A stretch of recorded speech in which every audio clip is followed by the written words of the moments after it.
अस्सलामुअलैकुम वरहमतुल्लाहि वबरकातुहू। इहो मुशरिकन जो कम न आहे। मुशरिक उन्हई जे लाइक न आहिनि जो हू अल्लाह जा घर आबाद कनि जॾहिं त हू पंहिंजे पाण ते कुफ्र जी गवाही ॾियनि था। उन्हनि जा सभु अमल चट थी विया ऐं उहे हमेशा दोज़ख में रहण वारा आहिनि। अल्लाह जी मस्जिदनि खे रुगो उहो शख्स आबाद करे जंहिं अल्लाह ऐं क़यामत जे ॾींहं खे मञियो ऐं नमाज़ क़ाइम कई ऐं ज़कात अदा कई ऐं अल्लाह खां सवाइ ॿिए कंहिं खां न ॾिनो। पोइ उम्मीद आहे त अहिड़ा ई माण्हू हिदायत यानी सआदत ऐं कामयाबी हासिल करण वारनि मां हूंदा। छा तव्हां माण्हुनि हाजिन खे पाणी पियारण ऐं मस्जिदुल हराम जी मजावरी करण खे उन शख्स जे बराबर कयो आहे जंहिं अल्लाह ऐं क़यामत जे ॾींहं ते ईमान आंदो ऐं अल्लाह जी वाट में जिहाद कयो।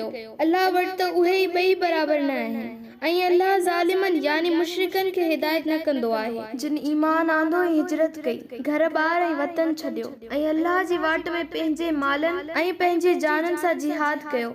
उहे अल्लाह वटि वॾो दर्जो रखनि था ऐं उहे ई मुराद माणण वारा आहिनि। उन्हनि जो रब उन्हनि खे संदन रहमत ऐं आज़िबे ऐं अहिड़नि बाग़नि जी ख़ुशख़बरी ॾिए थो जिन में हुननि लाइ सदाई नेमतूं ई नेमतूं हूंदियूं ऐं हू उन्हनि में हमेशा रहण वारा हूंदा।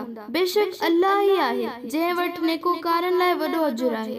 ए ईमान वारो, पंहिंजे पीअरनि ऐं भाइरनि खे पंहिंजो दोस्त करे न वठो जेकॾहिं उहे कुफ्र खे ईमान खां महबूब या प्यारो सम्झनि ऐं पसंदि कनि। तव्हां मां जेके उन्हनि सां दोस्ती रखंदा पोइ उहे ई ज़ालिम ऐं वॾा नाफ़रमान आहिनि। ए पैगंबर सल्लल्लाहु अलैहि वसल्लम अहिड़नि माण्हुनि खे चई छॾ त जेकॾहिं तव्हांजा अबा ॾाॾा तव्हांजा पुट ऐं तव्हांजा भाइर ऐं तव्हांजूं ज़ालूं ऐं तव्हांजा मिट माइट ऐं तव्हांजा उहे माल जिन खे तव्हां कमायो आहे ऐं तव्हांजो उहो वापार या तिजारत जंहिंजी मंदी या नुक़सान थियण खां अवी डिॼो था ऐं घर महल माड़ियूं जिन खे अवी पसंदि करियो था उहे तव्हांखे अल्लाह ऐं संदसि रसूल संदसि राह में जिहाद करण खां वधीक प्यारा आहिनि। त एसी ताईं तरसो यानी सब्र ऐं इंतज़ार करियो एसी ताईं अल्लाह पंहिंजो फ़ैसिलो तानी हुकुम यानी अज़ाब मोकिले ऐं अल्लाह फासिक नाफ़रमान क़ौम खे कॾहिं बि हिदायत नसीब न कंदो आहे।